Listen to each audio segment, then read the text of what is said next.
Hi, my name is RyanCase. I'm a Louisville, Kentucky artist and painter of monsters. I um, I got my love of monsters early in childhood.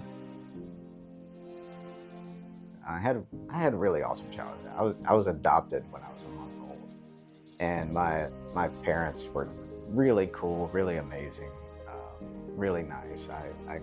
I kind of grew up in Mayberry, that kind of Andy Griffith lifestyle, like small town. Um, my summers, I was on my bike every single day, all day. School year, I was usually in the library reading as much as I could because I love books. I still do. I draw most of my inspiration from a lot of my bigger monster paintings from my favorite pieces of literature and authors. I really remember as a kid, my dad took me to go see the movie Gremlins. I think soon after it came out, so I must have been 5 or 6, I think. And I just remember being completely terrified, but I also wanted to be friends with those little creatures, and it just started a love affair with monsters and horror movies and special effects makeup, and it's just snowballed into everything I do right now. I was always a real shy, nervous kid. It was hard for me to make friends, but as long as I had like a sketchbook or a notepad or something I could doodle in, I could survive the situation and get through it. My parents understood that, so they always gave me notepads and sketchbooks. Uh, they really encouraged me to make art, even though it it is totally not the type of art that they love. Uh, they love the fact that I love to make it. But movies and movie posters and VHS box art really got me interested in cool art, and it showed me that people could be creative in ways other than just landscapes and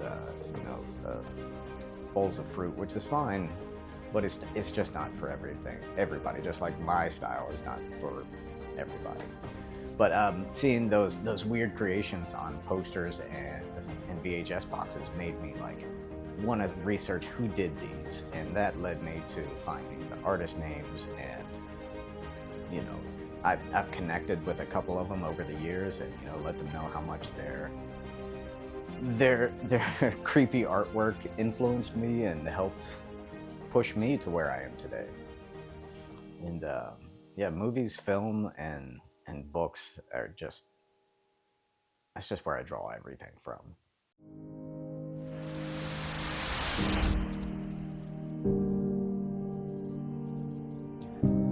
I can look back at my childhood and recall in vivid detail every memory of every adult that encouraged me. So I want to tell artists right now, if you're struggling with it and you feel like you can't make it, you can. And your art is meant for someone if it's not just meant for you. So make it.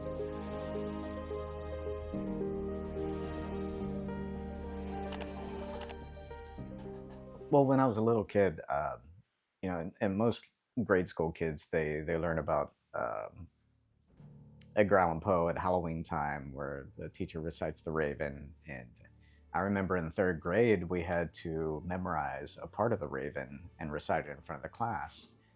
And I read it, and I read a couple other short stories by Edgar Allan Poe, and I became a little obsessed, and I memorized the entire uh, poem of The Raven and said it in front of class. And I thought I was the coolest guy ever. And one of the librarians was like, "Hey, if you like Edgar Allan Poe and scary stories like this, you'll love these authors." And she kind of opened up a new door to H.P. Lovecraft and Arthur Machen, Algernon Blackwood, um, Robert Howard, Robert Chambers, all these authors that just flooded my brain with images of monsters and worlds and warriors and just weird weird stuff that I just loved, and it just always it, it just always made me want to create something. Like when I remember when I first saw the movie The Clash of the Titans, the Kraken coming up out of the water made me want to sit down, put out my sketchbook, and just start drawing it, and drawing it over and over and over and over and over. And it's I don't know, it's an obsession, but I don't know, it's something just out of pure joy. It's like when I was a kid, there was nothing better than Friday night, get to rent a couple VHS tapes, make a bowl of popcorn, watch movies, and you're transported into this strange, surreal landscape where anything can happen and monsters are real. It was just a really cool escape that I think I never wanted to escape from, so I just kind of surrounded myself with these things that I love. So it's kind of like I'm always inspired. Like there's never really there's times where I don't feel like painting, but anytime I get like that, if you sit down and doodle for a couple minutes, that it just kind of flows right through. At least for me, it does. Like it's just never ending. I can't really explain it.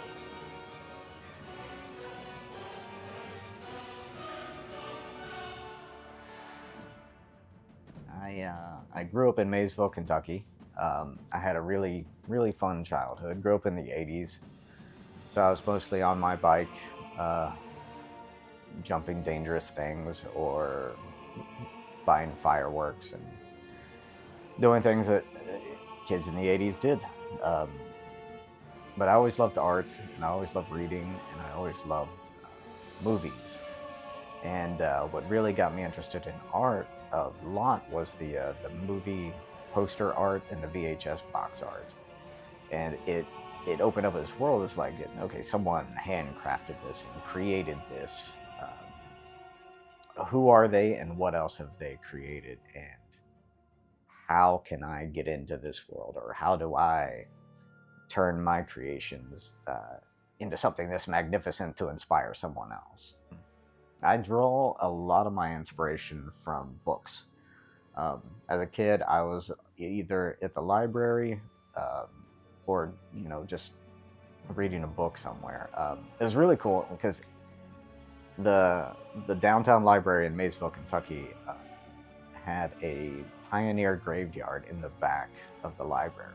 So I would go check out my books and then walk around the library building and go sit in this ancient graveyard and read scary stories. And which another story, it was connected to the Opera House in Maysville, which was also haunted. So that just added to the creepiness of the whole thing. Yeah, I just love reading, and I feel like you can take. It's like if you watch a movie and you see a creature, you know what that creature looks like, and you can duplicate it on paper or painting or whatever. And anybody else who's seen the movie is like, yeah, I automatically recognize this paint or this creature. But if you read the description in a book and create it from your mind, I feel like I don't know, it's just so much cooler. And that's I try and I try and draw a lot of my inspiration from descriptions in books that I read. A lot of Lovecraft. I mentioned him a bunch. The ghost stories of M.R. James are really good for atmosphere and just chilling creepiness. That it's a page of it's a piece of paper with ink on it, and it still gives you goosebumps, and that's how you know it's a really good story. And things like that, just yeah, they keep me going. A friend of mine, probably about 11 years ago, gifted me this statue, and I never really read much on it, or I had heard about it, and I grew up Catholic, So the saints and everything, it was all known to me. And once he gave me the statue, I was like, "This is awesome. What is it?" And he told me, and I did. I looked it up and bought some books. And I've the spiritual path that I've been on in my entire life is, it's kind of not really a pick and choose, but it's like you find a path, you find what works, you go down a different path, you take what works, and you try and adapt it to the new path. And when I went on the spiritual path towards Santa Muerte, things seemed to happen with more surety, and I don't know if that's the word I'm looking for, more with quickness. And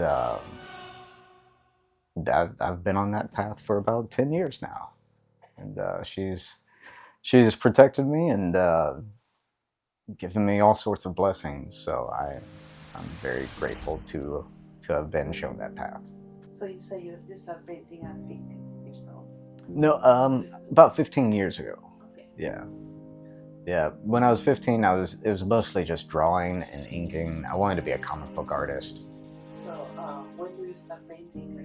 Like this? Probably when around the first time my first son was born, Lucas. He's 16 now, so probably about 15 years ago is when I started to paint with a brush, and because I'd always tried it as a kid, and it takes patience and it takes a little bit of learning and skill, just like anything. And I didn't have the patience or the learning or the skills in the beginning. And once I kind of slowed my mind down and kind of concentrated more on it, I discovered the love of just like, moving paint across a canvas. And then it's almost like diving into water. And you dive in, you do all this painting, and then you come back up for air and you look at what you did. And it's I don't know, it's a rush. I can't really explain it other than that.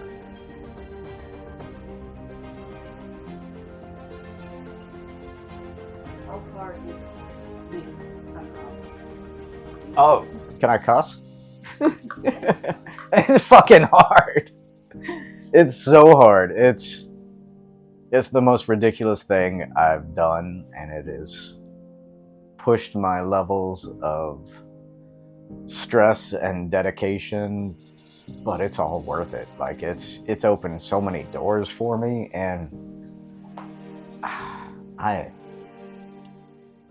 the positive aspects of it far outweigh the negative stress, and 99% of the negative stress is financial reasons. It's hard to sell art, especially weird art. Like, you've got to find the right people, and the internet makes it a little bit easier, but now the internet is making it harder with algorithms. And it used to be easy to get on Etsy and sell some prints or paintings, but now it's like you have to jump through so many hurdles and hoops and download this app and don't post on this app, and I'm tired of it. Like, I just want to paint, and I'm incredibly lucky to have a couple collectors that that have helped me keep this going. And yeah, if you really love it's more than loving your art, and it's more than believing in yourself, and it's more than marketing yourself right. It's the best advice I can give anybody on trying to make a living as an artist is be adaptable. You can have a plan.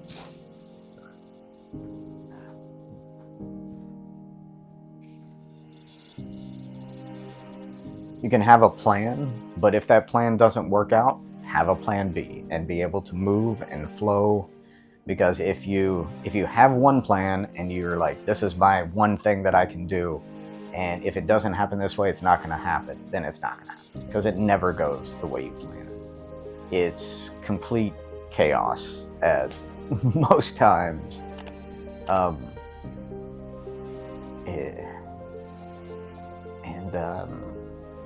Yeah, but it's also,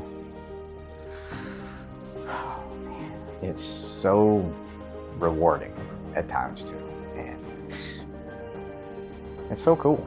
Like the amount of people that I've met through art, and just about all of my art collection has been trading with other artists and meeting people through that way. I've done artwork for bands that I've listened to since like the 7th grade. That was pretty surreal, and yeah, it's just you gotta be a little crazy to pursue it full time. And if you have a side gig, or if you work a full-time job and do art part-time, that's fine too. When my art doesn't sell, and I go through slumps, some months are great, some months are a little scary, but I'll drive for Lyft, do a Lyft driving if the art doesn't sell, just to keep money in and keep the lights on, food in the fridge. And, it's you can do anything, and as long as you're creating art, you're an artist. Okay, is there many artists like you in Louisville? Louisville is a really art-friendly city. That's one thing I will say about it. There's tons of events and festivals and places that, if you're picking up a sketchbook today and you do a bunch of sketches and you want to sell them, you can probably go on Facebook and find some sort of event that you could set up a table at and have your drawings ready for. Like it's a really cool place, and that's what kind of drew me here. Moved here probably about 13 years ago. I would, when I first moved here, I just had a folding table and some paintings, and I would set up a table on Bardstown Road and Eastern Parkway, where there was a Heine Brothers coffee shop, and I would set up in the grass area and just sell art, and yeah, made it work that way. And there's so many galleries and shops that take consignment, and yeah, it's. I'm not going to say it's an easy city to make a living as an artist, but if you make the right not make the right connections, because that sucks. If you hustle your butt off and really push yourself and believe in yourself, you can do it. Or you can't. That's up to you.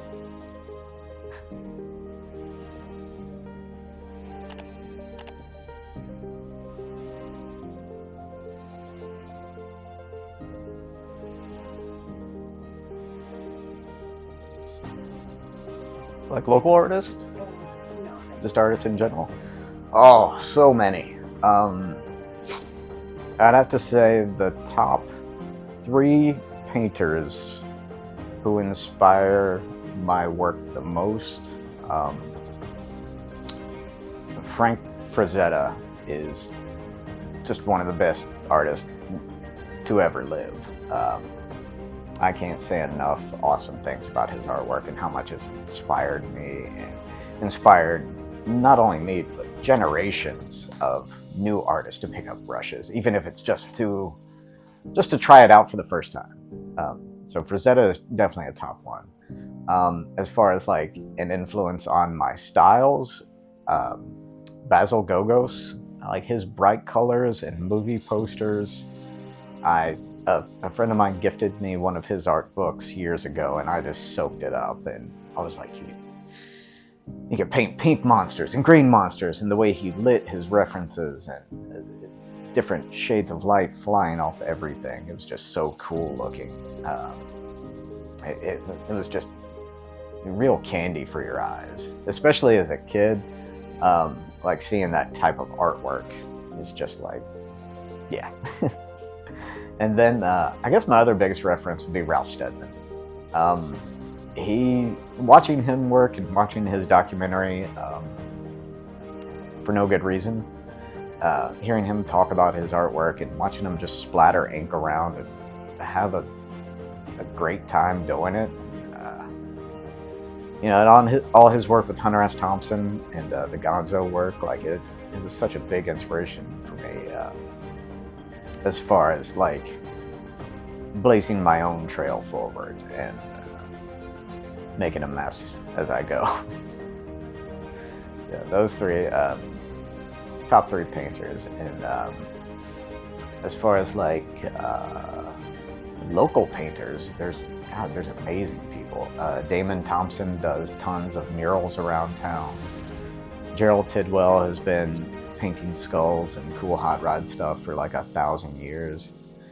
I mean, there's so many to name, and I'm happy to call so many of them friends too. But Chet Zar is probably one of the biggest living painter influences on me. More than anyone, really. He put out a documentary years ago called I Like to Paint Monsters. And at that time, I'd been painting for a couple years, but it was mostly just doing fan art and whatever anybody else wanted me to do. And after watching his documentary, I was like, you know, I want to see what my little doodles that I love to do would look like combined with all the skills that I've learned over the past couple of years. So I started to draw up my little monsters, and then I would paint them the way that I had learned how, and it started to get really good at it, and it started to get really fun, and all of a sudden it just took off, and that's kind of what I'm known for now. And it went from being, okay, I only do fan art that is already something that somebody has already created, to this is mine, my original idea. It's mine. You can't take that from me.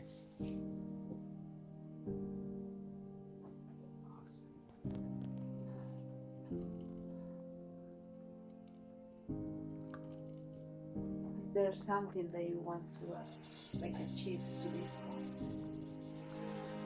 I was thinking actually about that. Like, what do I was, what do I want to achieve now? Because I was looking around, and I've got 5 years ago. I am now where I wanted to be 5 years ago, and I guess the next step is just to go bigger.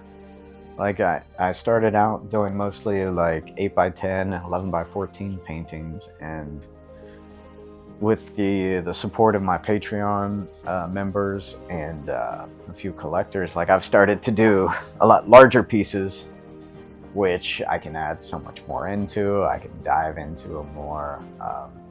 They're just so much more fun to do bigger pieces. So I think that's my next step is, you know, go bigger.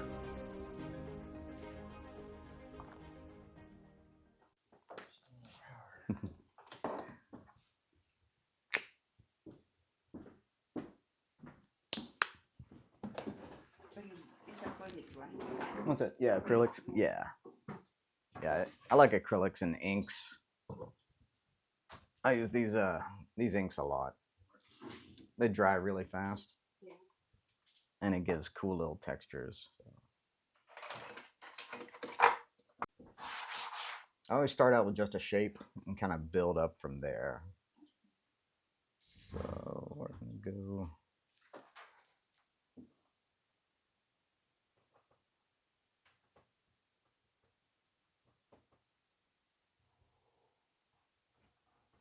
If I can't really think about anything to paint, I always just do like a skull shape because they're just fun. Skulls never really go out of style.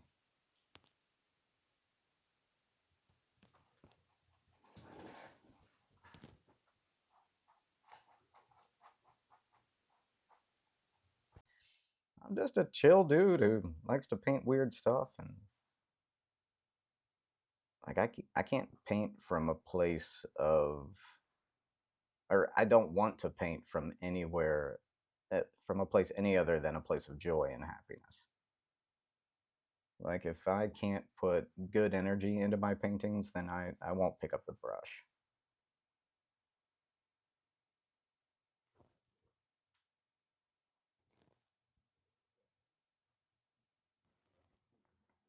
Let's give him a third eye up here.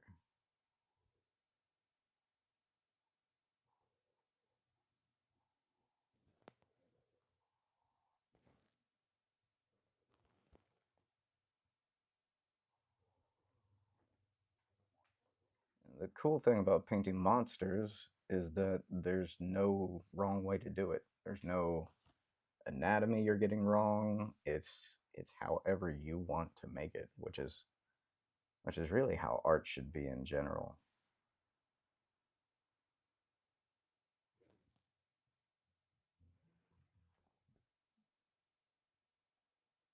And sometimes while I'm painting these, I like to give them little backstories, just like really mundane stories. Like this guy works at a J.C. Penney.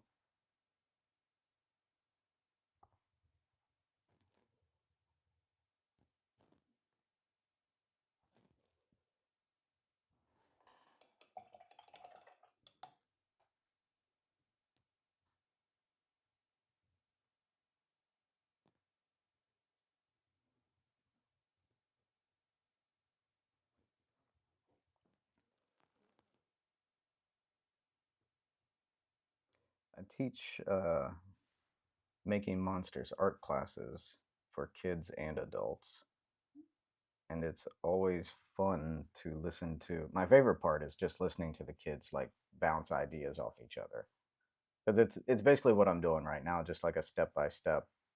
You can follow along and make a monster the way I do, or just make something fun. But just listening to the confidence that the children have when they do it is amazing. And it's so funny because like the kids, they just jump right into it. And they're like, I'm gonna give this guy three heads and 19 eyes. But the adult classes are like, I'm not very good, and so please don't look at mine. I'm like, if the adults could just hang on to that unbridled confidence that children have when they're creating, life would be so much cooler.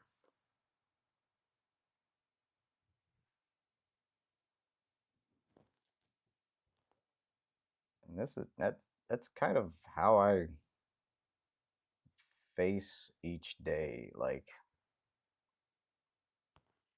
even like little tasks like going to the grocery store, I treat it like some epic adventure, so that even going to get groceries isn't boring.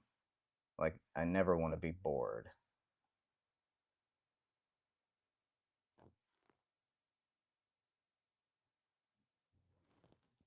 This game has turned out cool.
A little painting teeth.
think about your art? What's that? What they think your kids? Oh, they think it's weird, but I think they think it's cool too. They're both really, really amazing artists, and I'm just so proud of the little unique styles that they've got. Like each of their drawings is just so uniquely theirs. I'm really proud of them.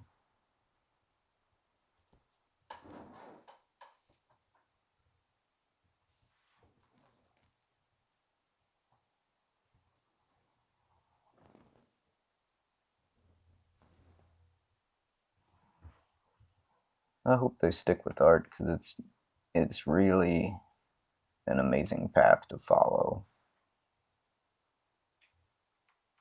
My dad once told me, he's like, I've never seen somebody work 80 hours just to avoid working 40 hours a week. And I was like, oh, it's more like working 120 hours a week, but yeah. You know, I'm extremely grateful and lucky for the people that I've met through the past few years and the collectors that seek out my art and the people on social media that share it and buy it. And uh, it's living a dream. It's stressful as hell. Don't get me wrong. It's a roller coaster of emotions, but so is doing anything. And I'd much rather be a little stressed out and doing something that I extremely love than stressed out and stuck in the job that I hate.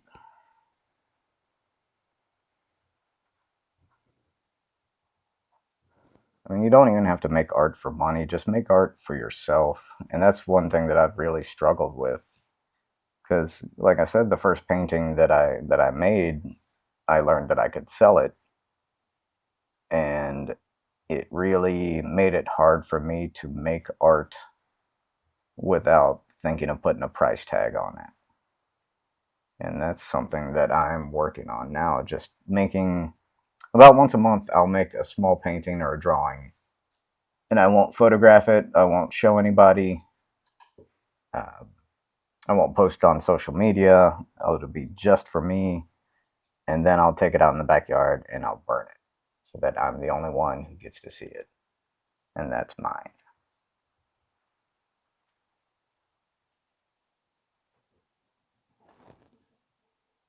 Sometimes it's okay to be a little selfish.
Now, let's see.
Pretty bottle. Oh, there it is.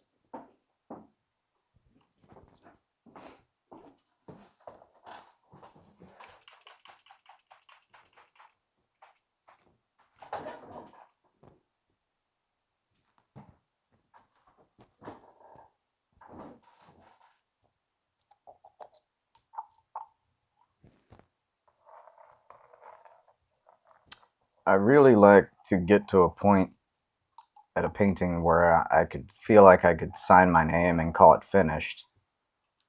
And then I'll spill a bunch of ink on it and make myself fix it. And it gives these really cool layers that just by painting alone I couldn't have accomplished.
I usually work on a rotating basis.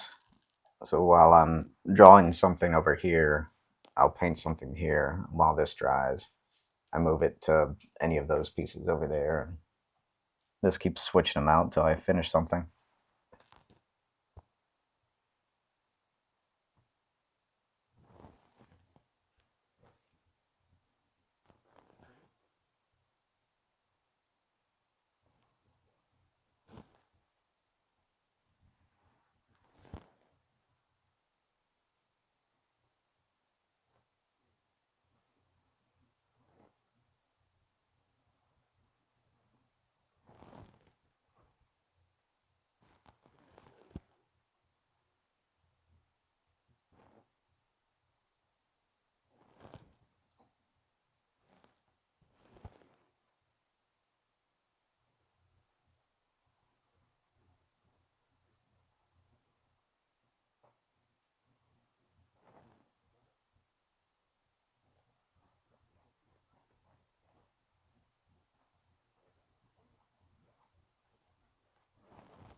How many years you painting? How many years? Be going on 16 years now. Yeah. Every day, nonstop. The years of my life, like my early 20s and out of high school when I gave up on art, were like the worst years ever. I was super depressed.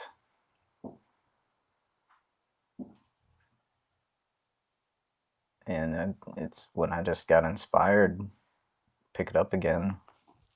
Got inspired by my kids when my first one was born. And it just never stopped.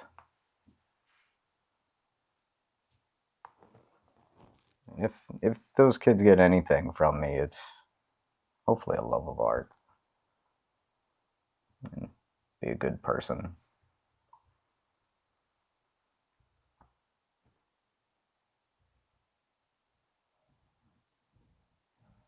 Every time I finish a painting, I try and go ahead and frame it and hang it on the wall so it gets it up off the floor. And then as they sell online, I this is the space where I pack them up and mail them out.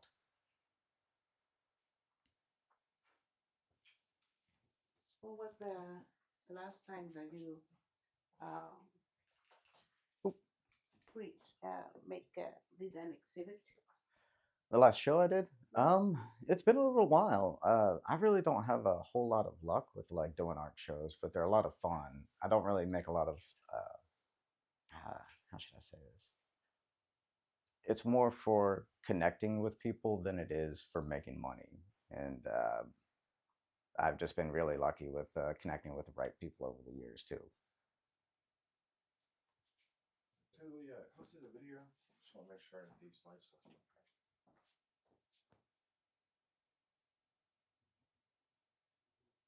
I'm gonna change this light around a little bit just so it matches the light.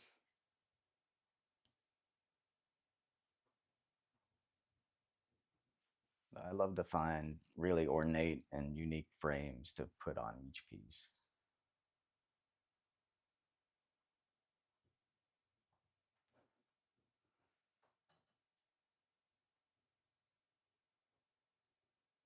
I like the octopus. Oh, thank you. I wish I had a black light because just about all these glow under a black light too. Yeah.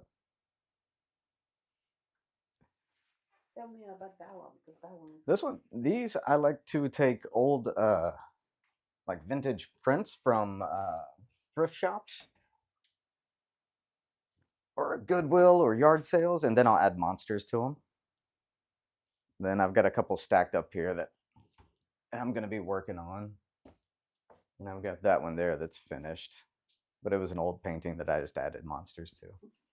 It's just so much fun. that's amazing. Thank you. Thank you very much.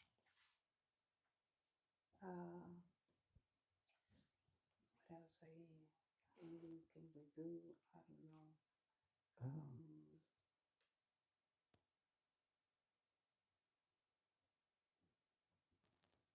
So when do you start painting? Usually, mornings, I usually like walk for about 2 miles. So I start painting around this time, actually. Yeah. And how old were you when you start painting?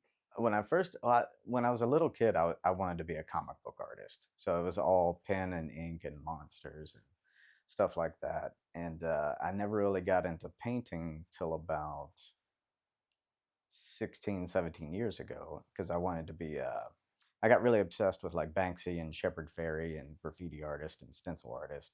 So I started cutting out monster stencils and kind of doing their thing. And then I layered acrylic paints over top of that. And then I discovered that I love to paint. And after a couple of years of that, I discovered I was pretty good at it. So I've just been it's just been an adventure of painting and art ever since. Do you remember your first painting? My first painting, it was actually it was Frankenstein. It was a Boris Karloff Frankenstein, and it was the first painting I ever sold too. I was working at a tattoo shop and I was painting it, and one of the tattoo clients came up and asked me how much I wanted for it, and I had never even thought about selling paintings because I had never really painted that much. And he offered me a price, and I told him when it was done, I'd sell it to him, and yeah, that started that. I was like, I can make money off this, and I can have fun doing it, and it's exactly what I've always wanted to do since I was a little kid. Does your parents encourage you to do? Yeah, my mom and dad were very encouraging with my art. They never really understood it, and they still don't, and they still think it's a little weird, and it's whatever. But they know that I'm extremely passionate about it, and I'm very stubborn about it, and it's all I've ever wanted to do. So, so they're proud of me for sticking with it too. So tell me about, let's see, what is your favorite painting, like from? My favorite paintings out of these, I'd have to say it'd be this one here. It's based from an H.P. Lovecraft story called "The Shadow Out of Innsmouth," which is one of my favorite stories. And I just really wanted to do a large, like Lovecraftian story theme painting, and it was a lot of fun. And I was listening to the audiobook while I painted it too, so really atmospheric. So I'd say that one's my favorite out of here. But I mean, I don't know. They all make me happy, and they're kind of creepy. They're kind of scary. They got teeth and claws, but they're also kind of supportive. And I don't know. They don't scare me. They just make me smile. So I just keep making them.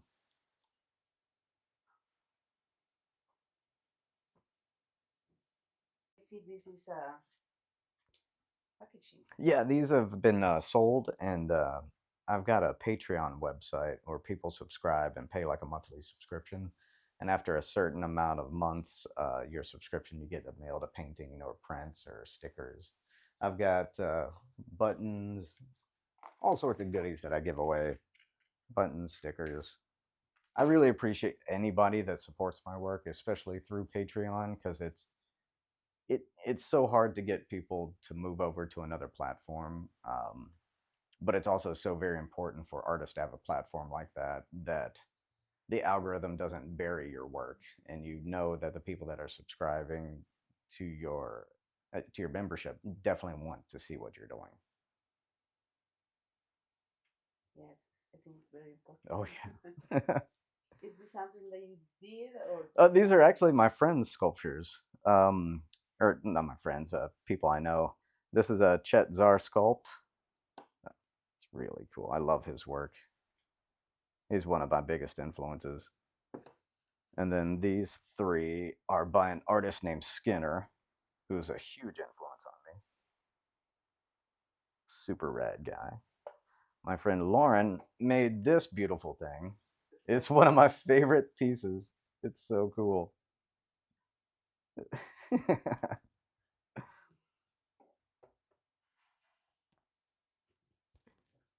I like to collect stuff. I just like to surround myself with things that inspire me to want to make more stuff. Let's Yeah. go.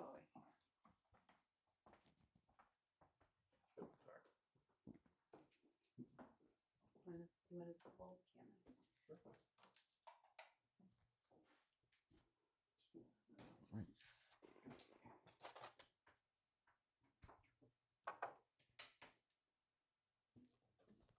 And you just want to film the process of me painting for a little bit? Yeah, but why don't you do it? Because, you know, it's dark. People Okay. want to. Yeah. Here, why don't you set up when we grab that other light?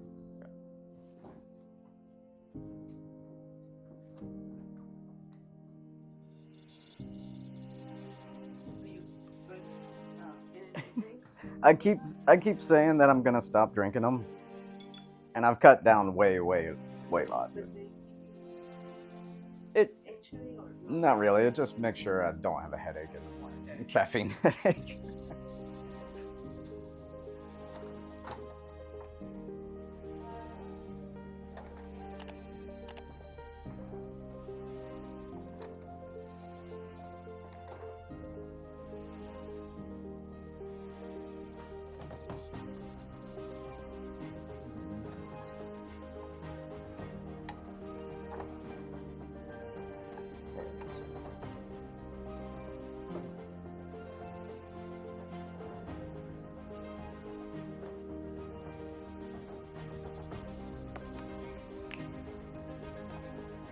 I really don't plan a whole lot of stuff out when I do my monster paintings. I kind of like them to just evolve as I go along, so I never really know exactly what it's going to look like.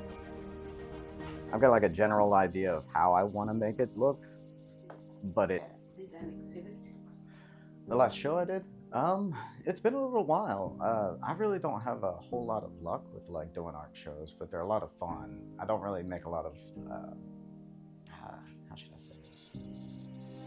It's more for connecting with people than it is for making money. And I've just been really lucky with connecting with the right people over the years too. I love to find really ornate and unique frames to put on each piece. I wish I had a black light because just about all these glow under a black light too. Yeah. Tell me about that one. This one, these I like to take old, like vintage prints from thrift shops or Goodwill or yard sales, and then I'll add monsters to them. Then I've got a couple stacked up here that I'm going to be working on. And I've got that one there that's finished. But it was an old painting that I just added monsters to. It's just so much fun. So when you start? Usually, mornings I usually like walk for about 2 miles. So I start painting around this time, actually. Yeah.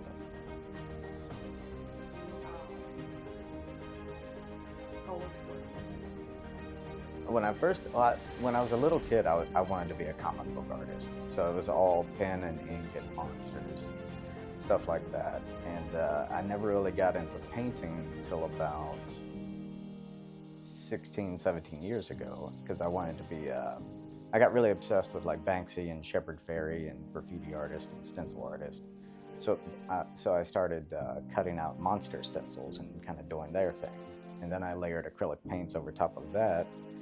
And then I discovered that I loved to paint. And after a couple of years of that, I discovered I was pretty good at it. So it's just been an adventure of painting and art ever since. Do you remember the first painting? My first painting, it was Frankenstein. It was a Boris Karloff Frankenstein. And it was the first painting I ever sold too. I was working at a tattoo shop and I was painting it. And one of the tattoo clients came up and asked me how much I wanted for it. And I had never even thought about selling paintings because I had never really painted that much. And he offered me a price, and I told him when it was done, I'd sell it to him. And yeah, that started that. I was like, I can make money off this. And I can have fun doing it. It's exactly what I've always wanted to do since I was a little kid. Does your parents encourage you to do? Yeah, my mom and dad were very encouraging with my art. They never really understood it, and they still don't, and they still think it's a little weird, and it's whatever. But they know that I'm extremely passionate about it, and I'm very stubborn about it, and it's all I've ever wanted to do. So, so they're proud of me for sticking with it too. So tell me about, let's see, what's your favorite painting? My favorite paintings out of these, I'd have to say it'd be this one here. It's based from an H.P. Lovecraft story called The Shadow Out of Innsmouth, which is one of my favorite stories. And I just really wanted to do a large, like, Lovecraftian story theme painting. It was a lot of fun. And I was listening to the audiobook while I painted it too, so really atmospheric. So I'd say that one's my favorite out of here. But I mean, I don't know, they all make me happy, and they're kind of creepy, they're kind of scary, they got teeth and claws, but they're also kind of supportive, and I don't know. They don't scare me, they just make me smile. So I just keep making them.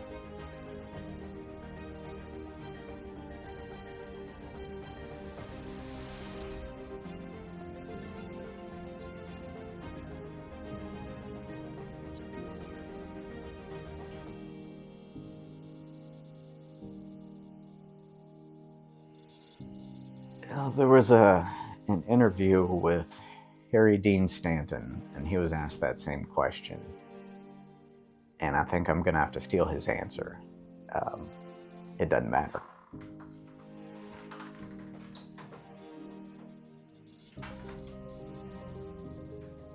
Like, we're here and we're gone. Like, it's all about adjusting. So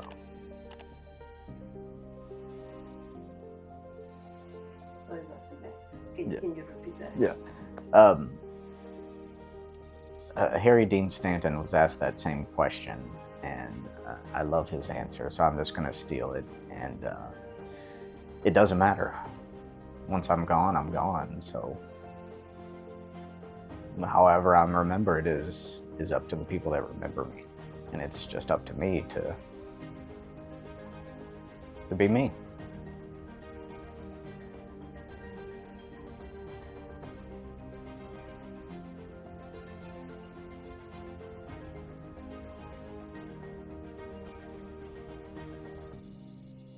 You can find everything that I do on my Linktree. It's www.linktree.ee/IAM RyanCase. It connects my Patreon, art gallery where you can buy originals, prints. There's a merch shop with like t-shirts, pint glasses, stickers. I think that's it. And then it connects to like social media like Instagram. I'm really trying to get away from all forms of social media. So if you want to help me abandon social media, join my Patreon. And once I reach a certain level, I will post only to you.